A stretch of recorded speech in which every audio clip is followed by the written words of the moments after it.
80% జనాభా ఈ జిహెచ్ఎంసీ పరిధిలో ఉంటుంది కాబట్టి 6 నెలలుగా ఇక్కడ అనేక సమస్యలు మా దృష్టికి వచ్చినటువంటి అంశాలు ఇక్కడ చర్చ జరిగి పరిష్కారం కావాలన్నటువంటి ఇంటెన్షన్తో వచ్చిన ఇప్పటి వరకు జిహెచ్ఎంసీలో గతంలో కాంట్రాక్టర్గా పనిచేసిన వాళ్ళకు బిల్లులు రావట్లేదని చెప్పి ఎవరు కూడా కొత్త కాంట్రాక్టులకు వస్తలేరు.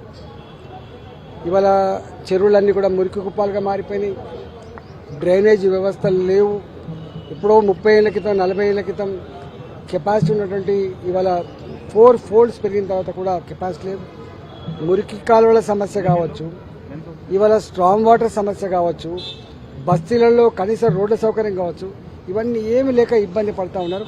నేను ఒకటే కోరినా, మీరు డబ్బులు లేవు అని కనుక అంటే ఇవాళ ఇంత పెద్ద వైబ్రెంట్ నగరం, ఇవాళ విశ్వనగరంగా పేరు పొందుతున్న నగరం పరుగు పోయేటువంటి ఆస్కారం ఉంటుంది. కాబట్టి ఓ 3,000 కోట్లు 4,000 కోట్లు కొంత ఎక్స్ట్రా తెచ్చైనా పాత బిల్లులు పే చేసి ఏవైతే అర్జెంట్ పనులు ఉంటాయో, కనీస రోడ్డు సౌకర్యం కావచ్చు, కనీస డ్రైనేజ్ సౌకర్యం కావచ్చు, కనీసం ఇతరత్ర సమస్యలు లైట్ల సమస్యలు కావచ్చు, ఇవన్నీ కూడా తక్షణమే పరిష్కరించమని చెప్పి మేము కోరడం జరిగింది. దాంతోపాటుగా ఉస్మానియా జనరల్ హాస్పిటల్ అక్కడ బాగా కంజెషన్ అయిపోయింది.